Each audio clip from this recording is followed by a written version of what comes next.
Nothing pleases me more than to investigate family histories. I've never done my own very much, but I love to get into other people's. And we have spent time on our little corner talking about genealogy in the past. We spent quite a bit of time talking about the French connection. Today we're going to talk about the English connection. Absolutely. We're at the home of Mickey Maynard. What do you call this area? Shazy Landing. Shazy? It's Shazy Landing, Sax's Landing. Yeah, we call it Shazy Landing. It's actually Nichols Point or Tremblow Point, depending on which map you look at. This is my father's place. I was 1 year old when they bought this place, and it's a fabulous place here. I actually live in Plattsburgh, but he takes very good care of it, so maybe someday I'll have an opportunity to live here. You and I have never met before. Everybody knows Moose Maynard. The first thing you said when I came here is, you should have mentioned it in last week's column. Absolutely. Nicknames. Yep, it's Moose Maynard, and his father was Bunny Maynard from Champlain. Isn't that neat? Is your name really Mickey? Yes, it is, yeah.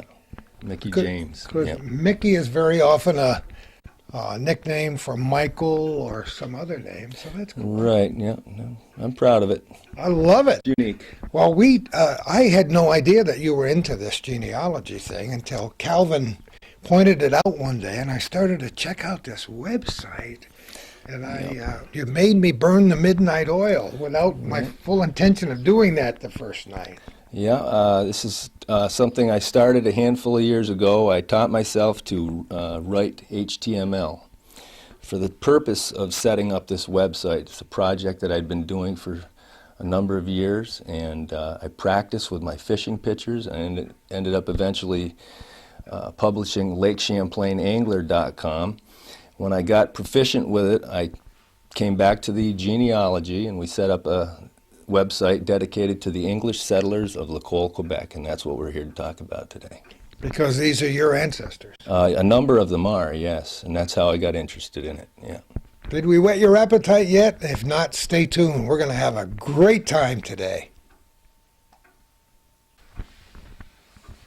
Even though our little corner is normally a relatively unrehearsed and informal program, it looks like today we got stuff. We got stuff. Right. You got ready for us today, Mick. Yes, I've got some maps and things. I've done a few presentations in the past, so we're pretty well prepared, and I've got things laid out here pretty well organized. So. Now, you told me before you alluded to fishing. Is that one of your great passions? That's one of my passions after my family, and genealogy. Yes, that's right.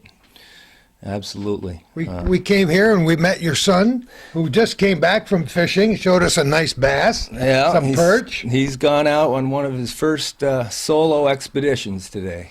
Isn't that cool? Yeah. I can remember when I was his age, wanting to get out there by myself. So I mean, I can relate to what he's going through today. How old is he?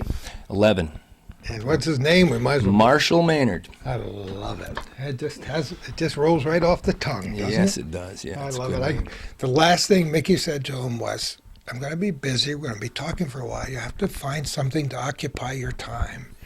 I might say that by the time I was 11, my mother was saying a lot. You find something to occupy your time. In other words, get the heck out of the house and get out from under my feet. Absolutely, and this place down here is a great place for a kid to grow up, and he shares my passion for fishing, so he's all set right here. I don't mind starting with that aspect of it, because I've spent a lot of time talking about how important it is to get the kids out of the house, away from the computer games, Absolutely. Even though those are great in their place, and get out and find out what the lake is all about, what the property's all about. You know. Absolutely. He's got himself a little boat, and he has a paper route in Plattsburgh, so he's bought himself an electric trolling motor, and he's good to go. Isn't that great? Good to go. That's the name of the game. All right, you started with this thing about following the English in LaColle, Quebec. Right. How many years ago? Well, I sort of started when I was in high school. I was lucky enough to have a great-grandmother who collected a number of old photo albums and things, saved things. Great-grandmothers were good at that, weren't they? Huh? Right, they certainly were. And she kept a diary when she was 20 years old of an area when she lived up in Roxham, and that's just a small hamlet in LaColle. And so today we're going to be talking about LaColle and the English settlers of LaColle, Quebec, which a number of my ancestral lines are English and from LaColle. And this is kind of how I got interested in this. I was a genealogist from high school on, and I sort of branched off a little bit, found some common denominators among these English, and I put together a sort of a reference. It's a collection of documents. It's a genealogical reference. And it's now on the web. And it's terrific. And what's the website in case people want to visit it? It's not till after they finish watching this program. Absolutely. It's the English Settlers of LaColle, Quebec. And if you were to type in on a Google search, English Settlers, LaColle, you'll come up with the website right up top. I love it. You have a map that shows us where LaColle is, and as Calvin and you both were quick to point out, some people who are watching this program may not realize what LaColle's proximity is to where we are right now. It's not that far away, is it? No, it isn't. Most of you who have traveled across the border from Champlain, you've traveled through LaColle. If I were to get specific, it extends from Ross's Point to Perry's Mills near Moores. It goes north about 8 miles, which would be down the Richelieu River.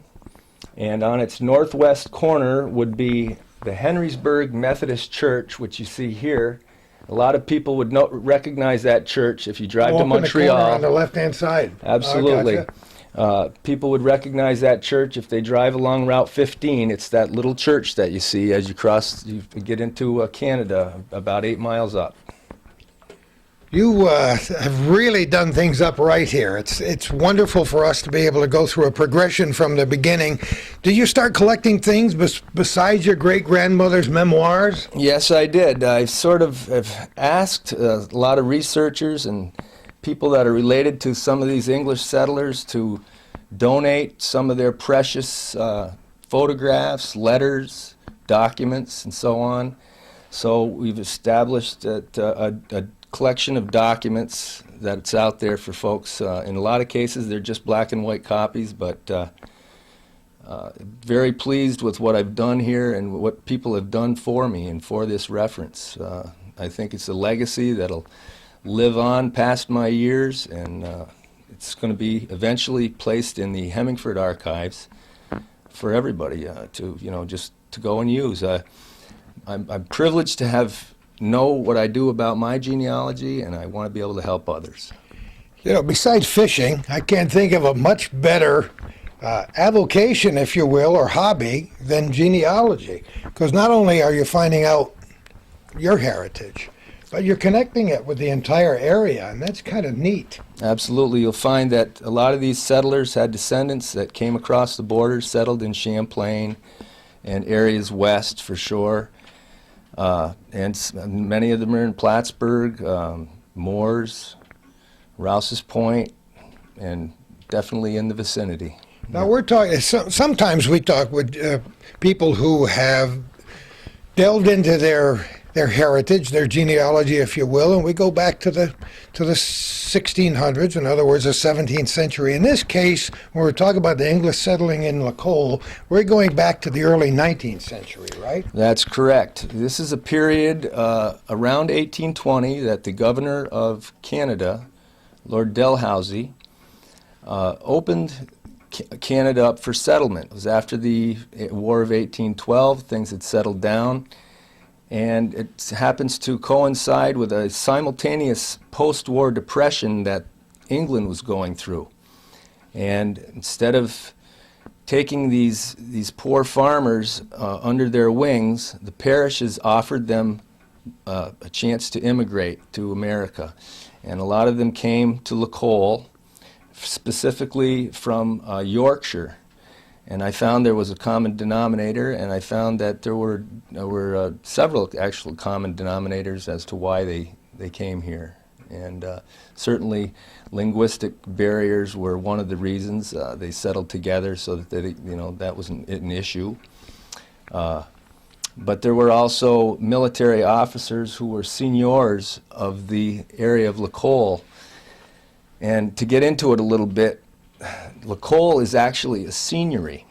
And this is something like a feudal domain or manor that entails just a large piece of land which was owned originally by French military officers and later by this British general by the name of Gabriel Christie. And as he passed it on to his son, Napier Christie, who happened to marry into gentry in England, he was connected to certain areas in Yorkshire, and thus a great number of Yorkshiremen settled there. So, Where did the Maynards come in? And when did the Maynards come in? the Maynards we're not really sure. We know they're English, and there were some Maynards in LaColle at one time.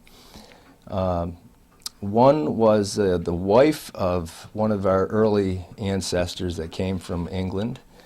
Her name was Anne Foster, and she was, after her husband died, she was widowed. She moved in with her brother Richard Foster, who happened to be in LaColle. So there's also a connection there. They were originally settled in Clarenceville, but later she settled in LaColle, and later we'll show you a picture of one of our ancestors, William Maynard, who was a butcher in Champlain under the American House in Champlain. Oh, wow, Yeah. is that neat? Yeah, very interesting stuff. Genealogy would be very dry were it not for all these photographs and antiques and family heirlooms and documents and letters and so on that we're going to show you today.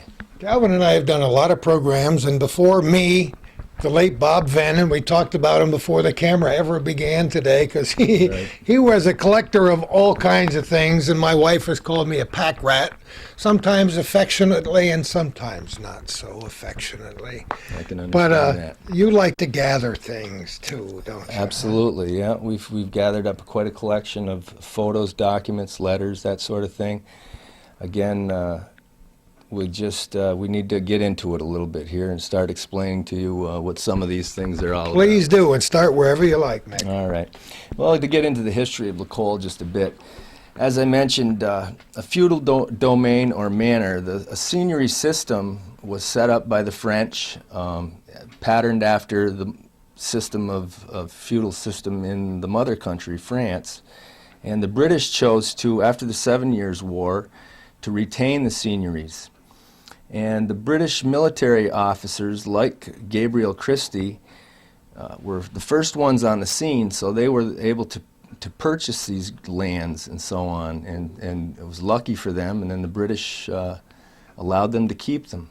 So seigneurial tenure went on, and in some cases it was continued right into the 20th century. LaColle, again, was owned by British General Gabriel Christie. And this is a map showing you some of Gabriel Christie's estate. This is a picture of Gabriel Christie. He was a quartermaster under Wolfe in Albany. And again, he settled up in Montreal. He had an estate in Montreal. He had a farm in the barony of Longueuil. He owned LaColle, the seigneury north of it, Delaray, Sabrevois, Noyan, and Bleury. He also owned two seigneuries north of Montreal, Repentigny and La Chesnaye. So he really was quite a large landowner in Lower Quebec. Did you draw these pictures? Yeah, these are maps that I made, some of them based on a reference from a book that I read, it's The Christie Seigneuries, by the author was Madame Francois Noel. I sort of took some of these from that. Some were made from maps. In the case of the map over here, the seigneury, as it looked in 1815, that was based on the map that you see in the upper left-hand corner, done by surveyor Joseph Bouchette. And then we take you into 1850s to give you an idea of the development of LaColle. And you can see this is after the English had sort of taken hold in LaColle, and they established roads, schools, stores, and little hamlets and villages like Wroxham, Hallerton, Henrysburg, the village of LaColle, and Odelltown, which was actually settled up by Empire Loyalists. And that was just a little bit prior to the settlement of the English. There were also little smaller areas. Elvidge's Corners was sort of a community in and of itself. It had a store.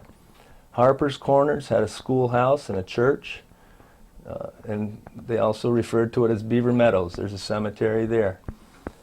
So, just to give you an idea, there were a number of small communities in LaColle by the 1850s that really no longer exist today.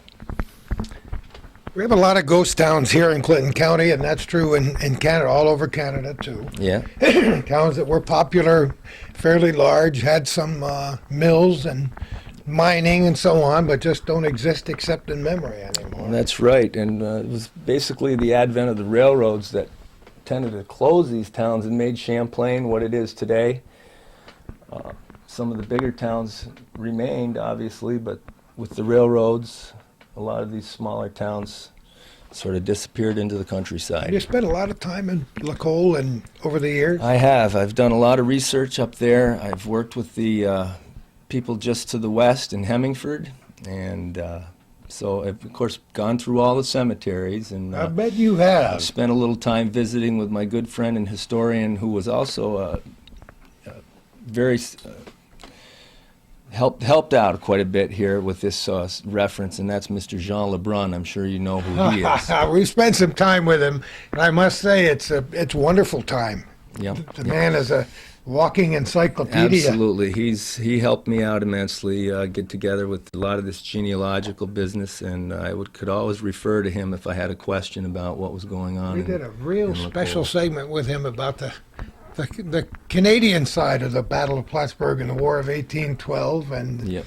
we went through the whole history of his tragic fire and all the things that Yes, happened to yeah. him. Very, very sad things, but wonderful stuff that he had remaining. So Right, and Great he's now resource. moved from LaColle. They have a museum with his collection up there, and he's, I believe, living in Montreal now. So, Really? Yeah, he's found I haven't himself seen a him since new we lady. did the show, which has got to be 5? At least, yeah. Yeah, about 5 years ago. Number of years. Sure. Okay, where do you want to go now? Well, we can go from General Christie to his son, who inherited the seigneury, Napier Christie.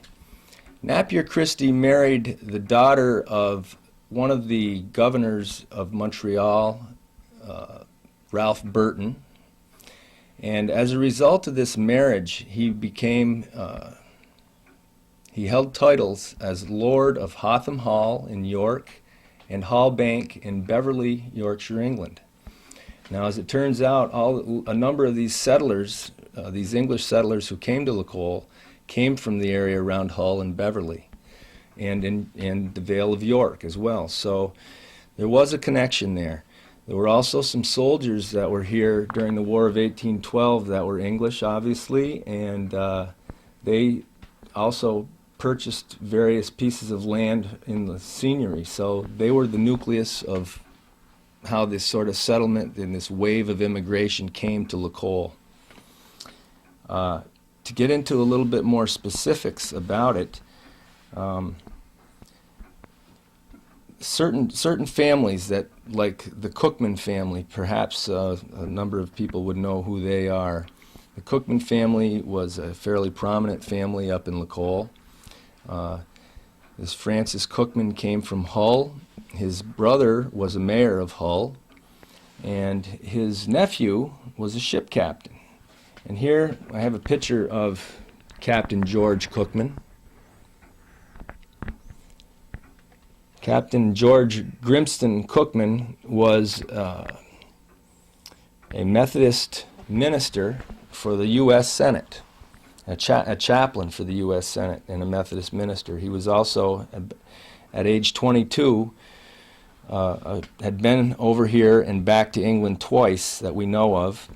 And in 1823, he wrote one of the more interesting documents of the collection.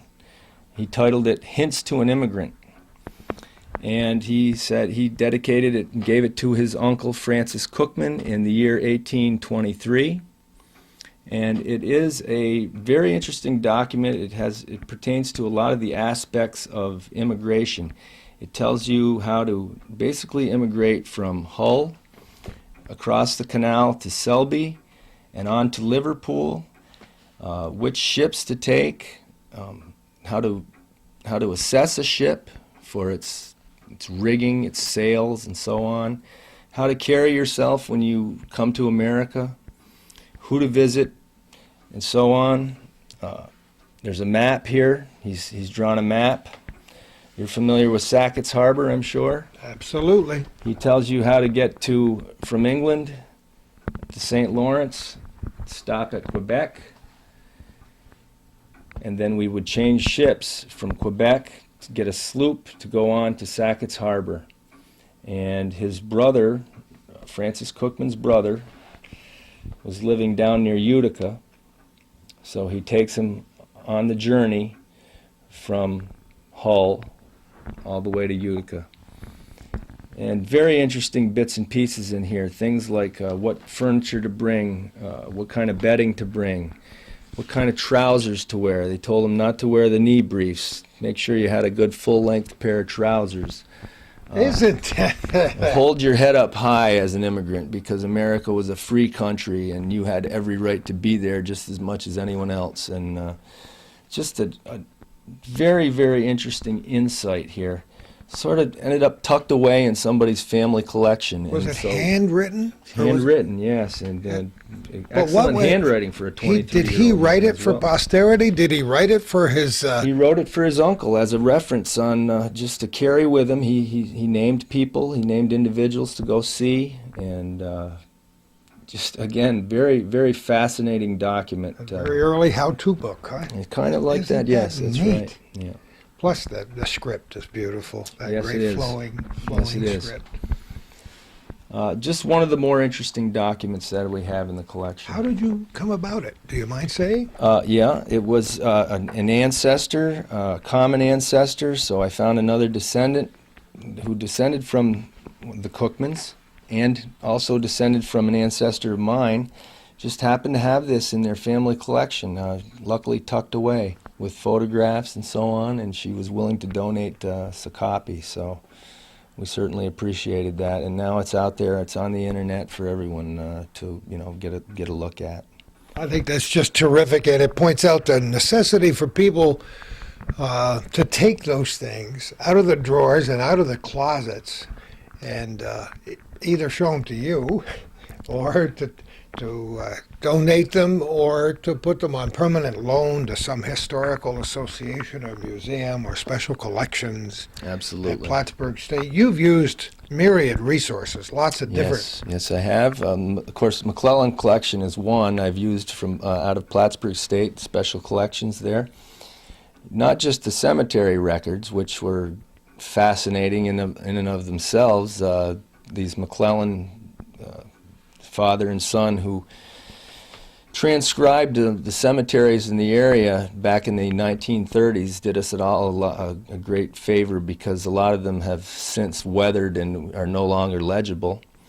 And I was able to, use those in the formation of these skeletal genealogies that I've done for each settler, and those are available also on the website. A little bit also in that McClellan collection is a bit on the Hoyle family. And this Robert Hoyle, I've got a picture of him right here. Is that where we got the phrase from, according to Hoyle? I don't know whether that came Yeah, from how many that times have you heard that in your lifetime? That Hoyle wrote a book on poker. Come on. That's how to play See, poker I for the Hoyle. Well, he may be related to these guys. could be somewhere. They came from Lancashire, a place called Backup, Lancashire. Robert Hoyle settled first in Peru. He was a merchant and timber merchant, and Well, one of his daughters married a Lapham in Peru, but he eventually settled in LaColle, and he was a major contributor to the political scene up there. Ended up becoming a legislator, and he was involved in the militia as well. This is the only known portrait that, as far as I know, that is out there of Robert Hoyle. It was donated by a lady who luckily had these glass plate miniatures. She's living up in Montreal now. And again, another very valuable document or photograph. I don't think it's available anywhere, really, truthfully. This all starts as a puzzle, and you have to get the pieces and Yes, you then do. put them in some semblance of order. Yes, you do. Robert Hoyle had a brother, Henry Hoyle. And I don't have a picture of Henry, but I've got a picture of his son. Perhaps you can just get an idea what Henry Hoyle might have looked like by this photograph here of his son Timothy. But Henry Hoyle was an interesting chap. He came over to assess some property that Robert Hoyle had pledged as security for a loan. Apparently he didn't pay the loan because Henry Hoyle ended up with the property. But just before Henry Hoyle was to return to England, he courted a lady from the old New York aristocracy by the name of Sarah Vischer, and she was married to Henry Tennyec Schuyler.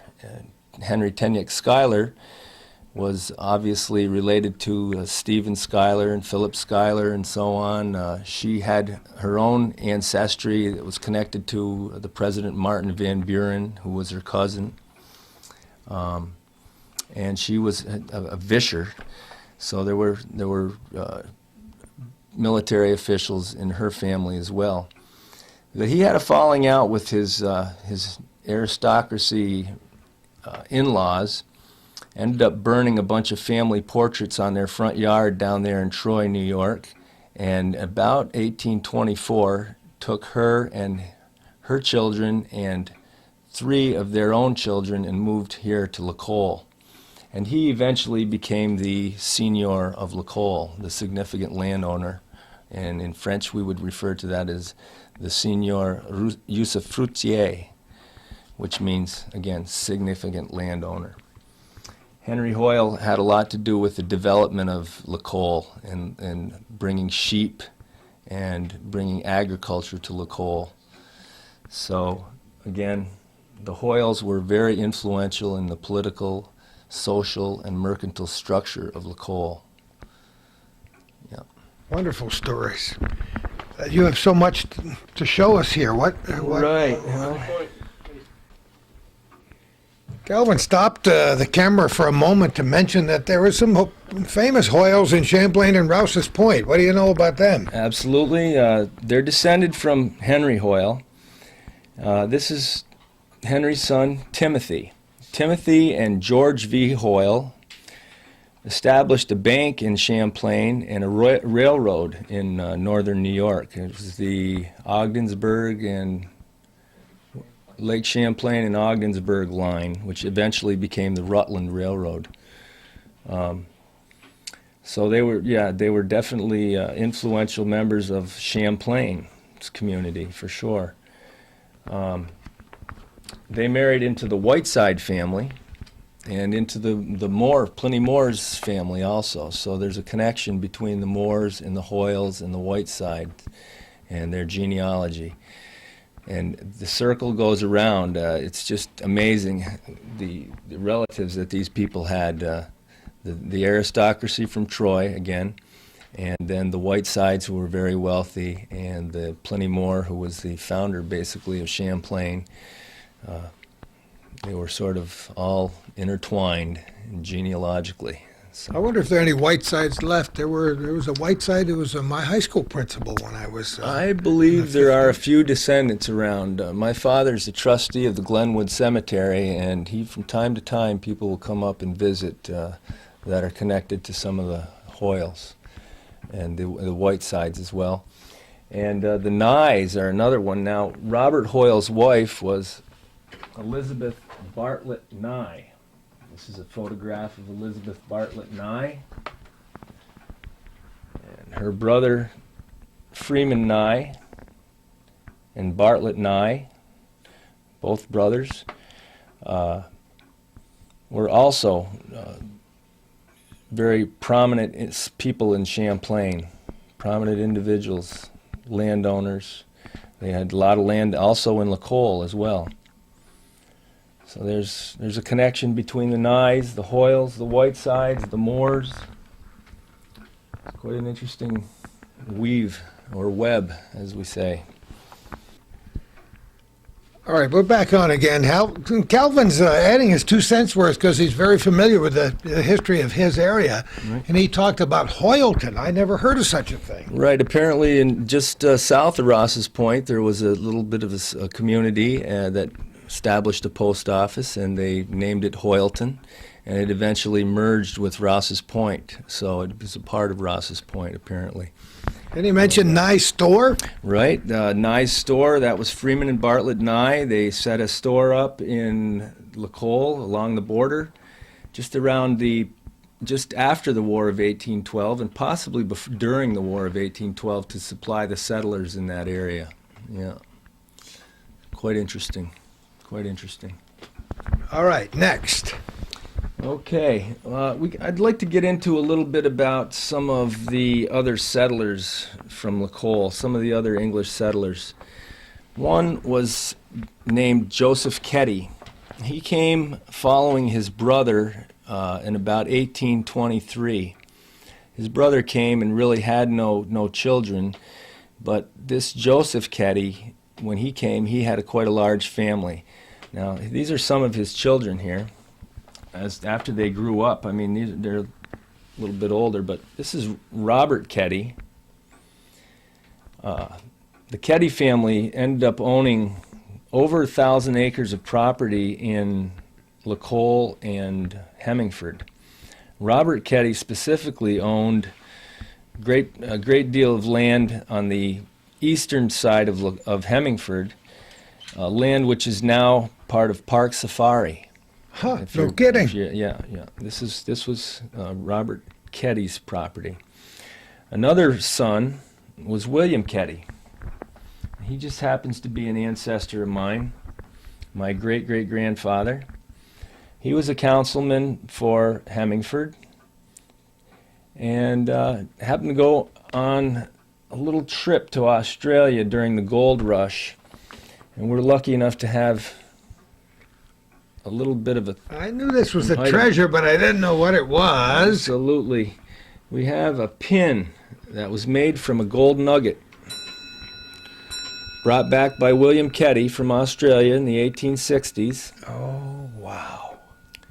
And there's a story behind this gold nugget. Of course there is. On the ship, he had this gold nugget, and some gentlemen challenged him to prove that it was actually gold. He apparently bit it in half, and two pins were made from the subsequent division of that And piece who's of to gold. dispute that story today, right? Right, exactly. There's nobody around to dispute it, so I guess I get to tell the story my way. But I love it. there's the gold nugget on a pin, and there's apparently another one out there somewhere. Who knows who has it or where it is today. And we also have a little bit of gold dust in a vial that came back from Australia. So It's ancient. another all by family itself, heirloom. Isn't it that beautiful? It's these things that make the genealogy so interesting. Much fun, and God knows where that leather pouch came from. Absolutely. I'm sure this is all part of the. I think the pouch was probably part of the whole deal. Oh boy, treasures. William Caddy. Then there was a daughter. This is Grace Caddy. I might as well show you this. She ended up a spinster, but helped William raise his children after William's wife died. William was married to a lady by the name of Jane Haldenby. And Jane Haldenby's ancestry goes back to yet another LaColle settler by the name of Francis Clarkson. Now, Francis Clarkson was from a place called Little Driffield in Yorkshire, England. And when he came over, he brought a grandfather clock with him. And if we can just quickly get an idea of what that I grandfather loved. I clock walked in the looks like. door and looked at it and heard it and touched it and felt it and sensed it. It's really neat. Tell me about it. It just chimed, so I you heard may it. have heard that. Yeah. Still seems to keep pretty good time, actually. And the clock was built by, I think it's John Etherington in Driffield, England. And Etherington was building clocks between 1775 and 1795, so we know that this clock is just at least 210 years old, if not older. You know that because you've been there and you walked into a clockmaker's shop. Tell me that. Yes, I'm lucky enough to have married a beautiful woman whose family is in England now. My in-laws are in England. So when I go over to visit them, I sort of take a little bit of a vacation, and I go up to Yorkshire and I sort of trounce around through the countryside, chasing down not only some of these English settlers, but my own ancestors. And I just would happen to be going into a clock shop in Beverly and mentioned this Etherington to the gentleman in the clock shop, and his eyes just lit up when I mentioned the name. He was very impressed, and as it turns out, the clock is quite valuable. Not quite as valuable as it is to us, because it's a family heirloom that you just could never replace. So, That's what the Antiques Roadshow calls provenance, right? absolutely, absolutely. And Francis Clarkson's daughter came with him also from England. And if you look down here, I'm looking. Oh, some you'll needlework. you'll find a sampler that Jane Clarkson finished in the year 1827. And she was 12 years old. And again, just a very unique heirloom that we're so lucky to have still These in the family. samplers are such a beautiful part of American history, and we've seen them in certainly are. museums. Every one is a story, and many were done by young women of the day, and they're just fabulous. Absolutely. The little museum in Chazy has a number of them, and we're always impressed to show pictures of them. Mm-hmm. How did you come about it? Has it been in the family? or- Yeah, it's been in the family for a number of years, and it was just luckily passed down to my father. So when we had the history, the genealogy goes together with the history and the heirloom and everything, so it just puts the puzzle together, kind of. Now you know why. Never throw anything away, right? I love it. What a tremendous story. Just for the benefit of those who might have turned the television set on now, this is a program on Hometown Cable called Our Little Corner. And we're talking with Mickey Maynard up here at Chazy Landing about the history of the English settlers across the border in LaColle, how they're connected with his family and many, many others in this area today, right, Nick? Absolutely, absolutely. Getting back to Jane Clarkson, she had a daughter. Jane married a gentleman named Haldenby. He was a butcher up in Montreal. And her daughter, Jane Haldenby, ended up the wife of William Caddy. So that's how those families Gotcha. got together. Very lucky. Now, another settler who came here in the 1820s was Hewson Payne. And I hope there's not a glare, because there's Just look at these faces. These, Isn't it amazing? yeah. Look at these faces. This is Hewson Payne here and his wife, Hannah Scott. They were both born in England, came to LaColle, met here in LaColle. And we have also, to go along with Hewson's portrait here, or picture, sitting on the porch, a letter that was sent to Hewson and his brother John in the year 1829. Now, this is a transcript of the letter, but I'd like to read just a couple of things from it, just a couple of extracts from the letter to give you an idea of what these guys went through. They suffered a fire when they first got here, and they were settling their estate, so they didn't have much. And this letter comes to them shortly after the fire. They had gotten word back in England of the fire, and the mother writes, "My dear Hewson, I am very much grieved at your great misfortune. Thou seemst to be rather unfortunate, like Job of old. I hope the Lord will prosper your latter end as he has blessed his. My dear lads, I feel you have been very much distressed in both body and circumstance. Tell us if you have things that is needful to make you comfortable in this life. For if you are in want, you never inform us. If you have any corn to sell of your farm, or whether you consume all you produce yourself. Send us an account of all your stock, and if you have got another wagon, I fear you're uncomfortably situated on account of your great losses. And she talks a little bit about her, health, and this is probably a very emotional letter that they received, as it wasn't long after that their parents died. So the insight from these letters is just fantastic. They talk about the conditions in England. They had gone through a depression. They were experiencing some very rough weather. Had some rough years with crops and so on. So they had considered also coming to America, but they never made it. They ended up dying shortly after this letter was sent. But You can feel the again, emotion in every line and every word. And when you were reading, Absolutely. of course, I was 3 paragraphs ahead of you, and so I finished it, and wow. yeah, the Payne family also intertwined with another family up in LaColle, the Cockerline family.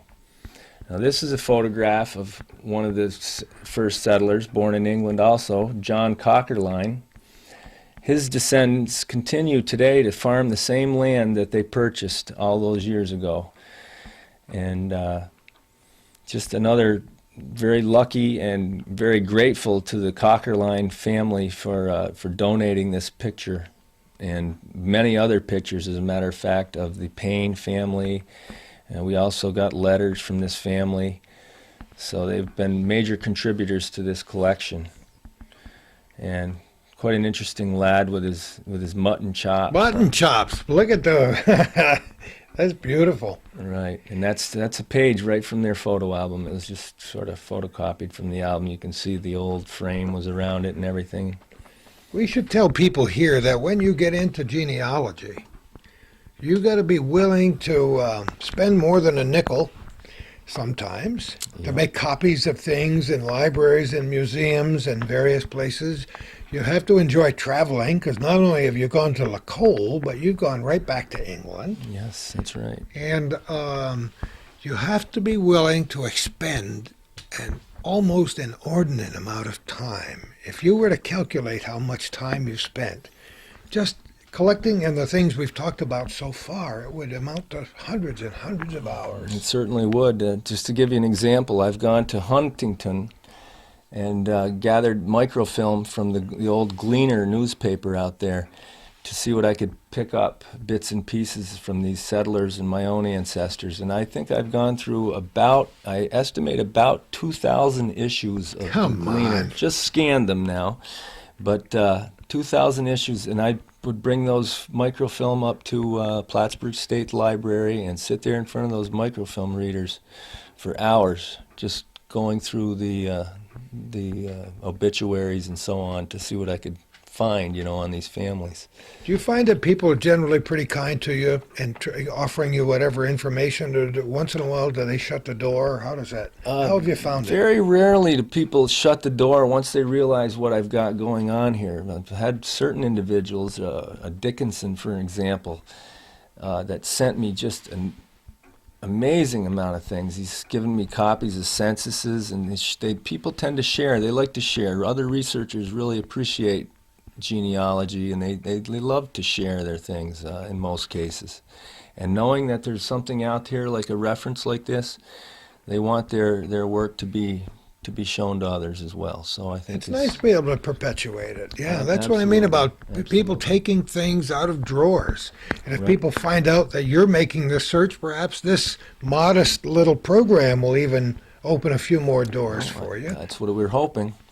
Once again, I want to mention the fact that you have this website that people can check out and attend to today. And have you got a response place on that website where they can contact you via email? Yes, they can certainly find my email address on the website, and I encourage people to contact me if they have any photos, documents, any kind of insight whatsoever on these settlers. In some cases, we don't know the origins of some of these men. Originally, when I started this thing, I had an 1851 census, which was the first census in Canada to list all the individuals in the household.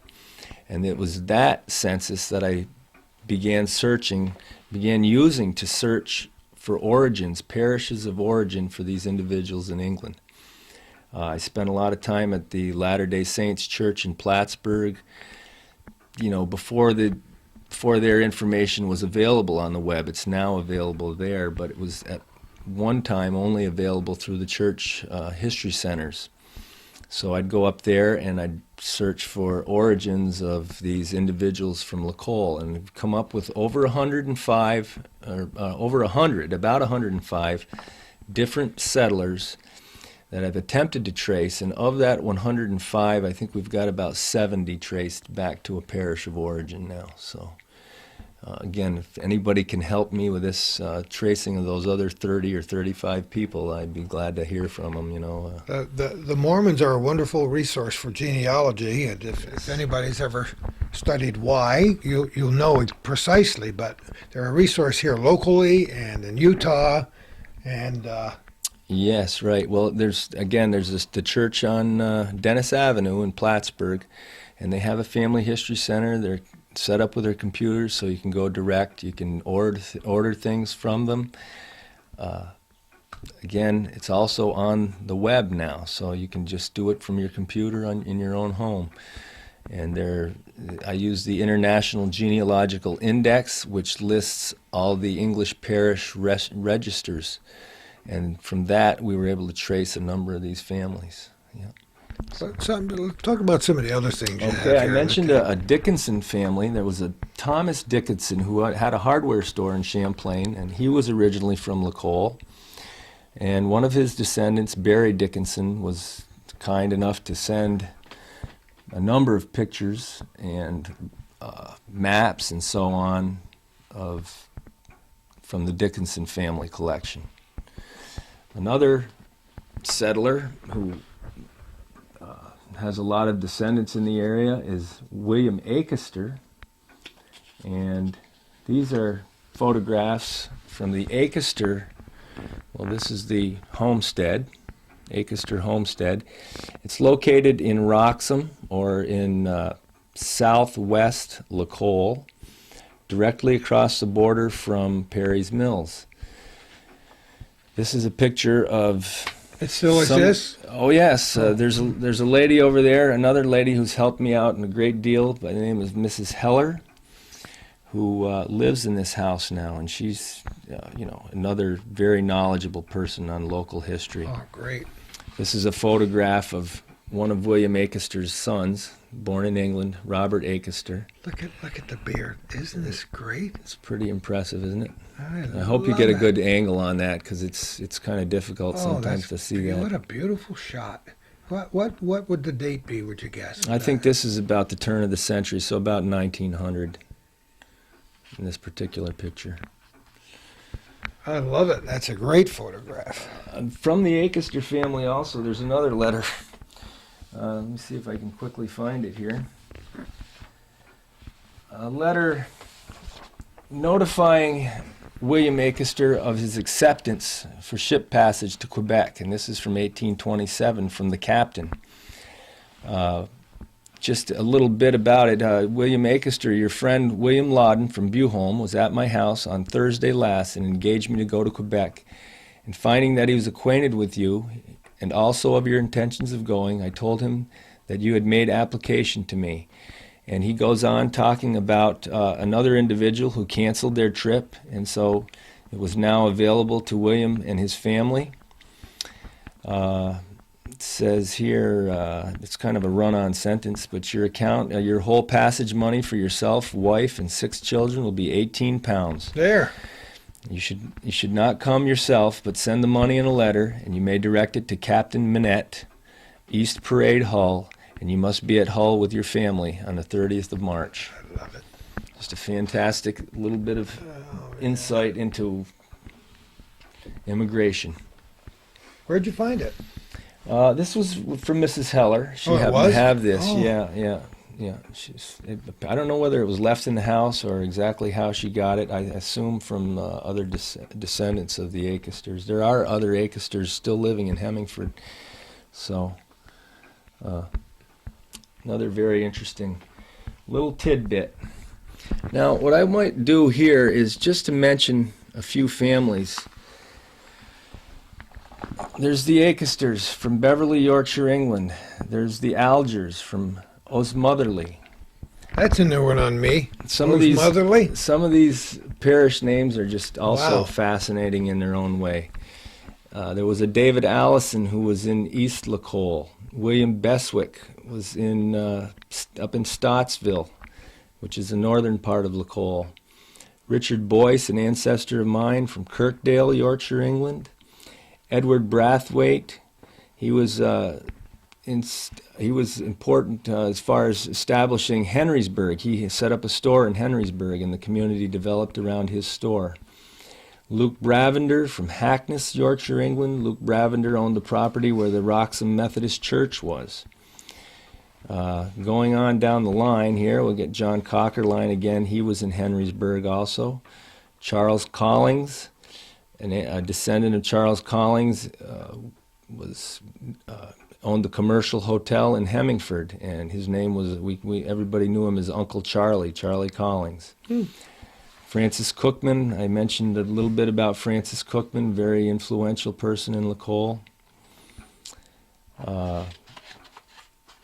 Mark Elvidge, another one, had a store somewhere near the border, in Beaver Meadows area.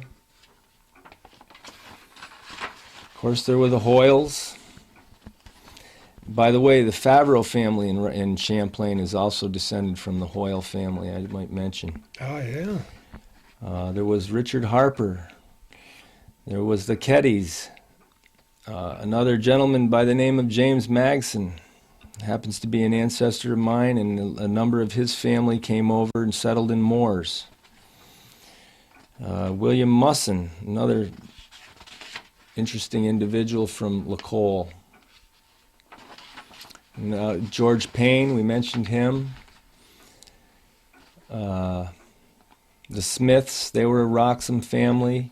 The Wallaces were a Wroxham family. The Strakers were a Wroxham family. Wilsons, you might have heard of the name Winterbottom. There's some Winterbottoms in Plattsburgh, sure. And in Burlington. There's a number of Winterbottoms. They're all descended from a settler that settled in LaColle as well. And that pretty much takes us through. But again, you can get an idea of how many parishes, how many These lists are all on your settlers. website. Absolutely, these are on the website. We have a list of settlers, their parish of origin. The website has a general history and a chronological form that pertains to the English settlers. It also has a list of the documents, photos, and letters that are in the collection. There's a brief genealogy for each settler. And this is the list of references now that I've gone through over the years to gather all this information, and that's on the website as well. So much energy and time expended in this collection, and it sounds to me like you're just getting warmed up. Well, we can keep going here. I mean, in putting this collection together, you're just getting warmed absolutely. up. I hope to expand the collection. The more you get, the more you want, isn't it? That's kind of the way it is. That's right. And I hope to come across a few more interesting documents over time. How do the leads? I know you have to search out your own leads, but do they sometimes just all of a sudden one day you get a telephone call and somebody says, "Would you like to know about?" Or Absolutely, that does happen. This lady that sent me these pictures of Robert Hoyle and his wife, she just came up out of the blue. I mean, it wasn't out of the blue. She found the website and was reading about Robert Hoyle, and they had this stuff in their home. And would you like a picture of Robert Hoyle? I think I might. Absolutely, I would. When these seigneurs owned when they were any of the seigneurs and any of the seigneuries in Canada, they generally had agents doing some of the work for them. So we talk about one of the agents was a man named Edmy Henry. And he was the son of an army surgeon, a French army surgeon, by the way. But he was a notary also up there. And Edmy Henry established a bank and actually printed some of his own money. He also had a steamship that ran on Lake Champlain in the Richelieu. And these are a couple of examples of the money that Edmy Henry printed. Apparently there were a number of different currencies going around. And this is also referred to in Cookman's Hints to an Immigrant, that you should stick with the provincial money rather than these different types of notes that were printed by various people. Is he Henrysburg? I would think that that's where the name came from, absolutely. Yeah, Edmy Henry, Henrysburg, yeah. Oh, that's interesting. I also have some photographs of some of the older churches that might be of interest Well, to let's people. take a look over there. Where do you want to start? On the left side? Well, yeah, we can start here with the Roxham Church, Roxham Methodist Church, pictured here. Then there was the Episcopal Church here, and as you can see over here, there was the schoolhouse. Now that's the picture of the schoolhouse. I got it. Yep. And here's the class that happened to be there that day, and right there in the middle is the teacher. Her name is Mabel Glass. She's also shown here. This is my great-grandmother, who I Oh, no kidding. referred to. The same year, this is her wedding photo. Same year, it was 1900, she wrote a diary, and it gives you just a great insight into what life was like in Roxham at the turn of the century. And these are her 3 children. Oh, what great family photographs. This is my grandmother right here. Oh, beautiful. Look Cute at little those rascals, shots. Look at this. Oh, those are beautiful. Yeah. And she was a school teacher, you said? She was a And, school teacher, yep. And she ended up married to Ernest Caddy, and they moved west to Saskatchewan. And when he got out there, he ended up with tuberculosis and died. So she stayed on the farm for a few years. My grandfather actually went out, worked on the farm with my grandmother for a short period, and my father was born out there in Saskatchewan. So he has a dual citizenship now. So that's a little bit of insight there. A lot of these families ended up moving west. There were great opportunities to come across land fairly cheap, and so it was definite migration for a lot of these families. I can't see all these names on the left-hand side. What's that all Well, about? that's a fund of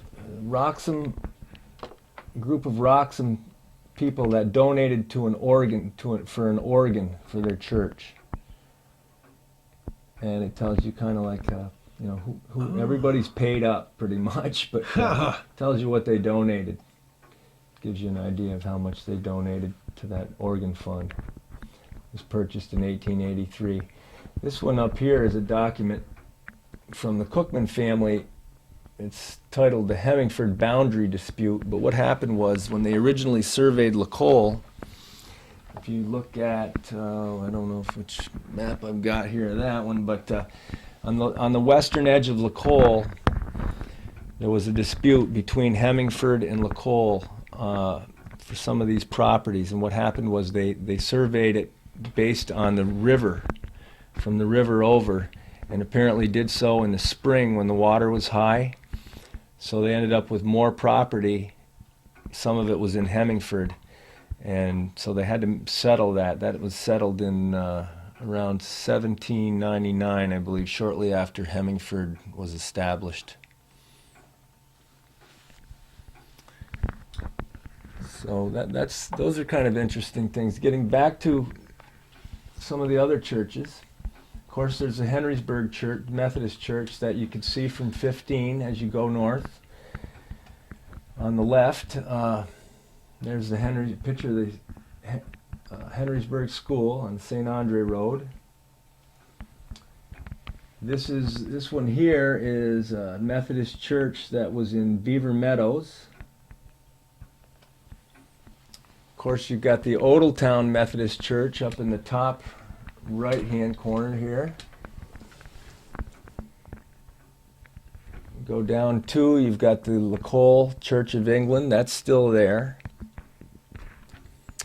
Then below that is the community of Hallerton. And Hallerton was sort of on the boundary of East Hemingford, West LaColle. The hall itself still stands, and that's the picture there of the hall. That's actually in the township of Hemingford. And on the opposite side of the road, in the seigneury of LaColle, is the church, St. John the Baptist Church, and it's now a residence. But they're both still there. If you go a little ways beyond, a little ways north of Park Safari, you'll see both of those buildings, only about a mile north of the entrance to Park Safari.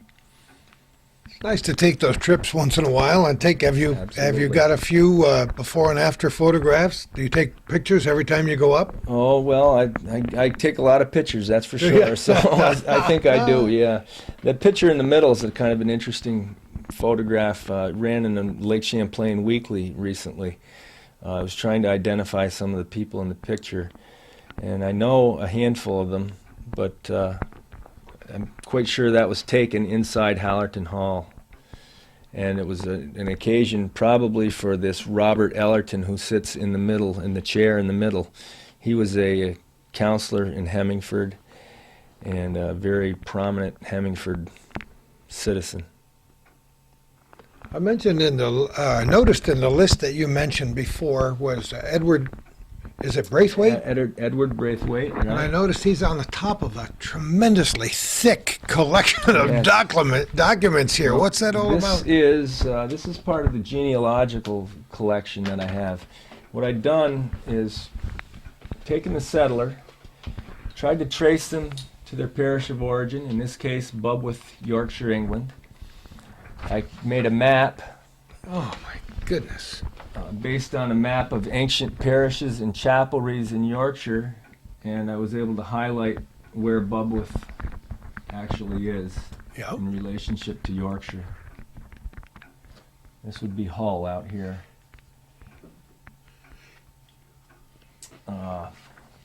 Then we did an extract of from the parish, just a basic rundown on the parish, a little bit about the parish included with that. There's a photograph of Edward Braithwaite's son, Edward. And I have a couple other Braithwaite photographs. And then we get into the genealogy. I've done family group sheets. So they're just based on the 1851 and 1861 censuses, the cemetery records that I went through, and the various obituaries and any other kind of information I've been able to gather from, in some cases, more thorough from researchers, other family history researchers. I've been able to put some genealogies together, and this is the family of Edward Braithwaite. And then there's a bit of genealogy here, sort of extended out, what I've been able to come up with for them. On the genealogies, they just became overwhelming. Over 100 families, and No kidding, intertwined Mick. so many They that became it just- overwhelmed. I'm overwhelmed just looking at the size of that book. You have to have a friend to help cart it in here. Absolutely, yeah. Maybe you got to amass a team here instead of trying to do it all yourself. I tried to stick to one or two or maybe three generations of each from each settler. So just to give somebody a start, and they can take it from there. This is a hobby that's satisfying every day, but ultimately, it must be fun for you to look at this collection and say, yeah, I did this. Yeah, it's my legacy, really. This is going to be around long after I'm gone, and it's something that's physical that I'll be able to leave here, and it's going to be of help to others, So. Now, besides the website, and what a great resource these websites are, I find myself stumbling on some of these websites. Yours, it wasn't serendipity because Calvin told me about it, and I was there within minutes. Right. And I just fascinated for hours and hours and hours. But because these discoveries are being made by people, your website will expand, your knowledge will expand, and then you'll be called upon to give these little dog and pony shows, if you don't mind me calling them that, Right. at different places. Have you done quite a few publicly? Yeah, I've done one with Clinton County Historical Association. I've done one with the group in Keysville, the French-Canadian group in Keysville. And, I'm always contacting other other researchers, other historians from each of these towns, and from time to time offering them bits and pieces of this stuff. Trying to share with them, and again trying to get some things back in return. Another little bit I've gone into was the land holdings of these settlers, and this is an example of one of the maps that I made. The seigneury of LaColle was divided up into concessions. There were northern concessions in the north. They called them concessions north of Domain. Then there were concessions in the south of Domain, and the actual domain was reserved for the seigneur. In the case of LaColle, the seigneur never lived, or the original seigneur never lived there. So this was all land that was eventually granted as well. But I broke down each concession into lots, and I was able to pinpoint which lots were owned by which individuals. In this case, this is Luke Bravender's lots. He owned 130 and 131 of the 9th concession south of Domain. So that when a researcher comes to me and asks, let's say, I don't know exactly where my ancestors lived, I can get out a map like this and show them where the lots were. And this is what I've Talk done. about to go sharing. along. Yeah, the word is legacy. This is Yeah. wonderful for posterity, what you've done. And I find, as you pointed out before, but it bears repeating, that researchers like this are magnanimous. Rather than protecting things in a drawer, they love to share. And I used only briefly, I mentioned that my wife was doing some research into the Vaughn, Vaughan family, and came upon a person who was a police detective in Florida who, without even hardly knowing who we were, emailed as an attachment something like 69 pages or 67 pages of genealogy. Good for him. That's And great. you share what you knew to add to that person's stuff and around, and eventually you finish painting that picture that you started all those years ago. Right. The genealogies are great, and I always welcome more descendants of these settlers. I've gotten to where I can't really put them on files anymore because it's just overwhelming, as I said. But I do keep hard copy, and I keep folders on each settler with hard copy, so that if somebody wants genealogy, I can offer them whatever I've gotten. And that's part of the game. What parts too. of it are you still looking for? Well, mostly documents really is what I'm after now, and origins of a handful of settlers that have been really tough to trace to their parish of origin. My own family, the Maynard line, has been very difficult. I haven't been able to actually trace them to a specific parish. And in some cases, there's a Robinson family, for instance, in LaColle, that we knew there were at least two brothers and possibly another that came from Yorkshire. It was on the tombstone that they were from Yorkshire, but we weren't able to specifically pinpoint a parish. And so in a handful of cases, information like that, if it comes, is just fantastic. Those are the kind of things we're looking for. More documents, absolutely more old pictures. If anybody has any heirlooms like some of the ones we've shown today, and they could photograph them and pass them along to add to this collection, that would be great as well. And that's really what we're looking for, is to expand the collection of documents. It's a resource. There's genealogy there, and everybody likes the genealogy, but these are the things that bring the genealogy to life. And that's what makes it interesting. Have you got a way of tracking the hits on your website? Yeah, I got a counter. I can't tell you exactly how many, though. I mean, I go After from this time to program time. has aired, tens of thousands of people from We hope, absolutely. 7 maybe. A few from our little corner, sure. Oh, what else did you bring us today that we haven't talked about? Well, This is really exciting I want to stuff. say that, I don't want to diminish any of the accomplishments of the French settlers, because there were certainly French in LaColle. And today, if you go up there, there's a lot more French people up there than there are English, I think. But, this is about the English. Again, there were many contributions made by the French settlers. There's no question. They had their own community kind of around, it was centered in the middle of LaColle, Belle Vallée, or what is it, Dad? Belle Vallée? Yeah. That's where a lot of the French settlement began in LaColle. I have a map over here. I don't know, perhaps you can show them. It's behind the... We can move just a minute. We'll pause for a moment. I'll get to that. Okay. What do we have here, Mick? This is a map I made also here. For one, it gives you that Hemingford boundary dispute here that shows that dotted line that was sort of rearranged. But the colors stand for, the red is the English-speaking families of LaColle, as opposed to the white, which is the French. And the time frame here is 1854. During at the time of seigneurial commutation, a property enumeration was made. They called it the Cadastre abrégé. And we were able to determine from that who owned each lot.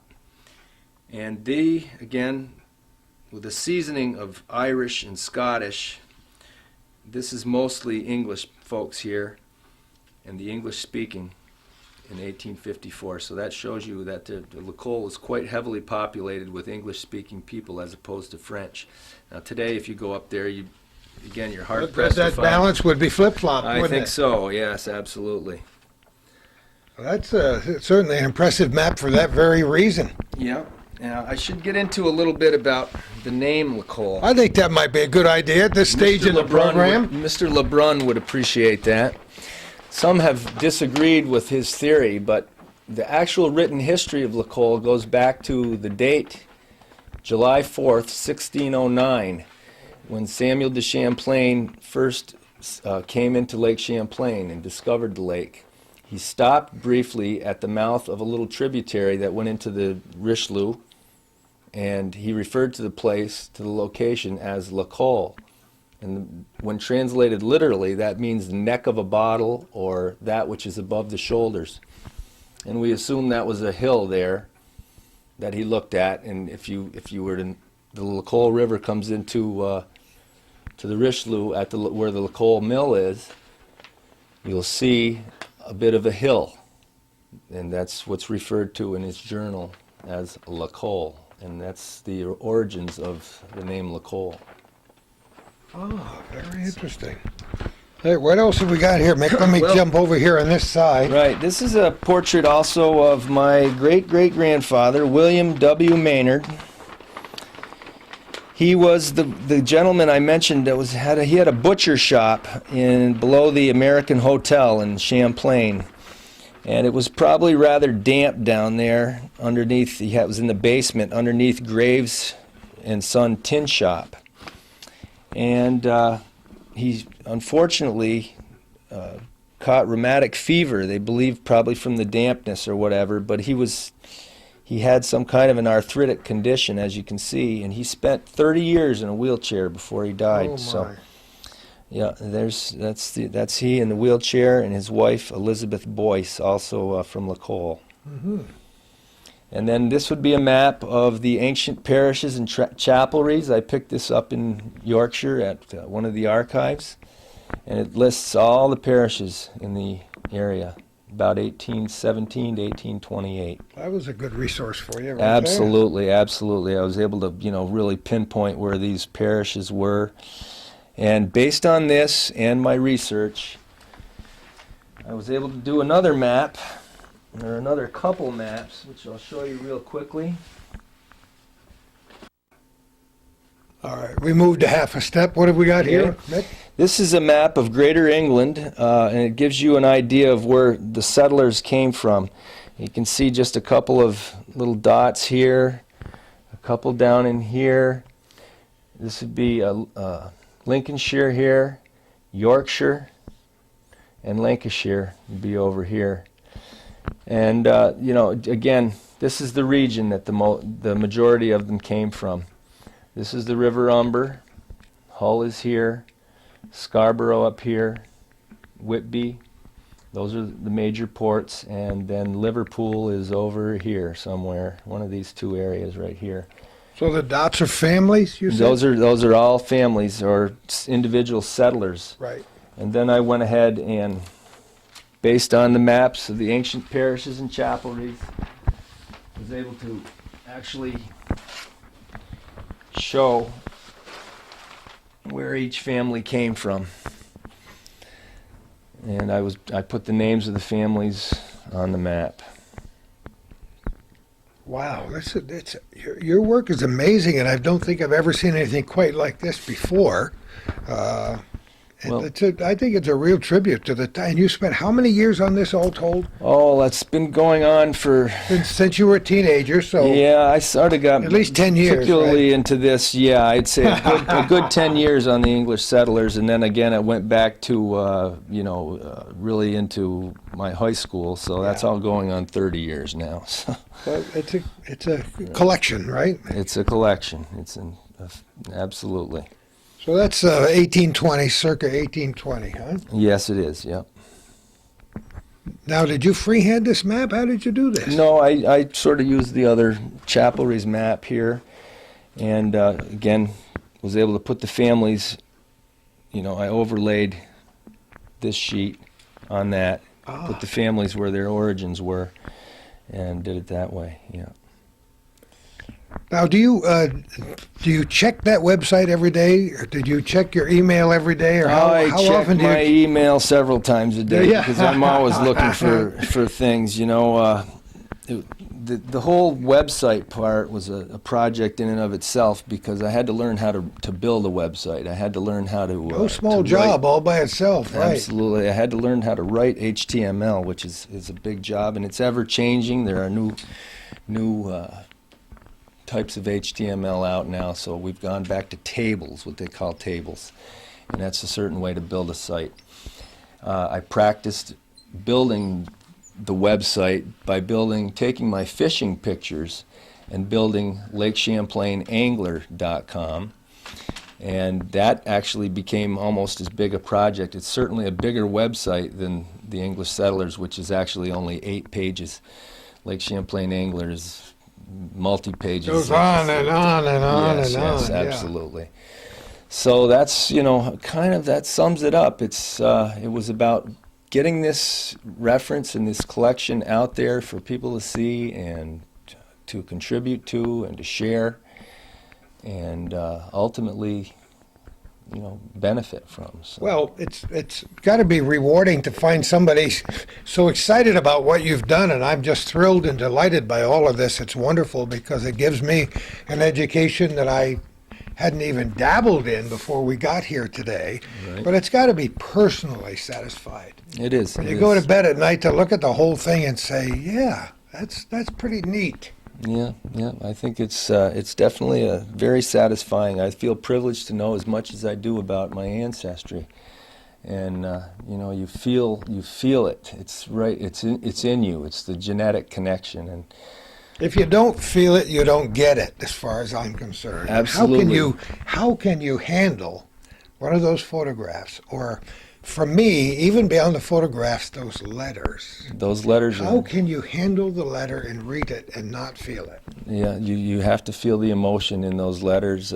These people were disconnected from each other by these long distances, and when they got a simple little letter like that, it just must have meant the world to them. To hear, often it was bad news because you'd get the bad news first, and then you'd get a little bit of good news with it, obviously. But most of the time, it was bad news. You know, those were the things that they talked about. How fortunate we are to live in an age where communication is instant. Yes. One end of the globe and even one end of the universe almost. Well, that's to one of the the end. things. I mean, you know, we're watching guys working on a space shuttle a long, long ways from here, and we're corresponding with a relative or a friend in Australia or South America or Africa, all in 10 minutes time, while we're doing instant mail with somebody who lives. I know people who communicate with each other, and the husband's upstairs and the woman's downstairs, and they're sending messages back and Sure. forth. Not my idea of a perfect relationship. No. You know, like, hon, did you take out the garbage? The dog didn't go out yet. That's right. But it's an amazing age that we live in, and I think we're fortunate to be here. But I think, if I might wax philosophical for a minute, you've given us a real food for thought about how important it is to get back to basics sometime. That's right. Get back to your roots. That's for sure. If you're either bitten by this bug or it's totally boring to you. I mean, I've given I this. can't speech, imagine talked to anybody people. that's totally bored. I think a lot of people are, they just don't find this interesting because they're into their, whatever they're into. But everybody has a heritage, and if you look back and you become interested in it, there's so much to learn about yourself, about what you are, what these people were basically, and so I mean, there's so much to gain from getting into your family history. I think you give yourself some self-appreciation too. For you, what might the next chapter be? Everybody has hopes and dreams and aspirations, and is it just more of the same, or is there some major chapter that you'd like to write in this story? Well, I think I've accomplished what I wanted to here with this website and the reference and the documents, and I hope everything grows as time goes on, and I'm sure it will. Maybe not in leaps and bounds, but step by step, a little bit at a time. I have my fishing website, and I'm becoming involved in Lake Champlain and the fishery out there. I'm beginning to write articles and so on for fishing articles and things like that. So Move over Dennis April, is that what you're yeah, telling me? well, I hope so. Dennis and I are good friends, but He's a neat guy. yeah, he's a good guy. I hope to be writing, maybe contributing a little bit to the Press Republican, but I am going to be contributing also to Lake Champlain Weekly as a writer. That's wonderful. Starting this next month, and so It's a good publication. We did a story there at one time, and we've watched it and read it and looked at it. And anytime anybody engages in anything that can perpetuate history and do a little background into things that are important to us, then more power to them. I'm a big newspaper fan. absolutely. I've gotten so much from Lake Champlain, and there's still a lot to be gained from being out there. It's a beautiful lake. It's a beautiful resource, and it's time for me to give back a little bit now. I'm on the board of Trout Unlimited, so I'm becoming a Another little wonderful politically organization. active. So glad that you mentioned them. Right. Trying to be a little bit more politically active and be a good steward for the lake, and then that's all part of this. And so one of my passions and the other passion, genealogy, in some ways are connected also. I go back to a Huron guide who was an associate of Samuel de Champlain, actually, by the name of Manitobewich, a Huron. And I get that primeval feeling when I get in my boat in the spring I get and that the first trip primeval out feeling once on the in a while. water. I love it. How can you help it? You can't help it. It's just in you. You either feel it or you don't, and it's the more you get into your family history, the more you're going to feel it. Well, we thank the good Lord for people like you, Mick, who are willing to take this tremendous effort and turn it into something that all of us can enjoy. I think everybody at every grade school and secondary school in this area should be studying what you do. I hope your phone rings off the hook, or at least as much as you want to. I'll give you, Calvin's ready to stop us for a minute, so we'll pause for a moment. We've alluded to the connection with War of 1812 and the Battle of Plattsburgh and so on a few times, and it's connected with what we've been talking about. Right. There was, along this Odelltown Road, there were several raids into Canada, and then a number of British troops that came down from Canada and assembled at Dewey Tavern here. And so there were basically 3 raids into Canada. In November of 1812, General Dearborn, with 3,000 American forces and 2,000 militia, marched almost all the way to Odelltown. And they were defeated by General de Salaberry with 2 companies of Canadian voltigeurs and 300 Indians. Then again, in September of 1813, General Hampton and nearly 5,000 American soldiers again entered Odelltown. And they were again turned back, and, Hampton marched westward toward the headwaters of the Chateauguay River, planning to attack Montreal, but de Salaberry defeated him, and they turned back. And then again in March of 1814, General Wilkinson and 5,000 American troops prepared to attack Odelltown, and again they were turned back by the Canadians. And the British forces again in August of 1814 came down. 14,000 traveled down this road and assembled here at Dewey Tavern. So this road was definitely a military highway as well. Yeah, we've made sure that we underscored the role that Dewey Tavern played, because it's often forgotten in some of the history books, and we think that's kind of a neat place. As a matter of fact, we were doing a show there once, and an old coin was dug up down in one of the ditches, right, Calvin? A few years ago when we were opening a park nearby. So that's kind of neat. Absolutely. There's a lot of history in Odelltown, that's for sure. And we can also mention a couple of other battles that occurred in the area. In 1837, 1838, during the Papineau Rebellion, there was a battle at Odelltown Church, and there was another battle at a farm just about in this area. So a couple of other battles besides. So there was a lot of military staging going on in this area. That's for sure. Well, while we have just a moment, you mentioned a few minutes ago that there are a lot of people you'd like to acknowledge for helping this, because it's seldom a one-man band, is it? Huh? And that's for sure. I can tell you a number of people. Mr. Jean Lebrun, for one, that helped me out immensely. Betty McKenzie from Hemingford Archives was a great help. Mrs. Susan Heller, another one. Barry Dickinson, a gentleman who helped me out quite a bit. I'd like to also mention the Latter-day Saints Family History Center and the Hemingford Archives, for sure. They were all very influential in getting this project going and keeping me straight on my history. So I thank them very much for. May you grow old and stay healthy, and who knows, maybe we'll have another chapter of this to do sometime in the future. And I'm going to leave you with Cross to Bear. You're involved in Trout Unlimited. Yes. And I live 18 inches from the Saranac River in Morrisonville, and nothing would please me than to live long enough to see those salmon come up through. Absolutely, we're working So on you that Imperial Dam. Get it done. That's right. What's the phrase? Get her done. Get her done. That's absolutely right. We are working very hard to have that dam removed so we can open the river up and Wouldn't get. that be great to see that, huh? Spawning up We're- past my place where they did. Absolutely, that's the way it should be. Let's get rid of the dams. They don't need it, especially the ones that are no longer of use. And this is an obsolete dam. It's got some problems with I structure. know these things are a little bit controversial, but I have to say amen to all those things. I'd love to see it happen. Absolutely, there's a number of us in Trout Unlimited that would like to see that happen as well, and we're working to that end. Do it. Thank you so much for your contribution and everything you do.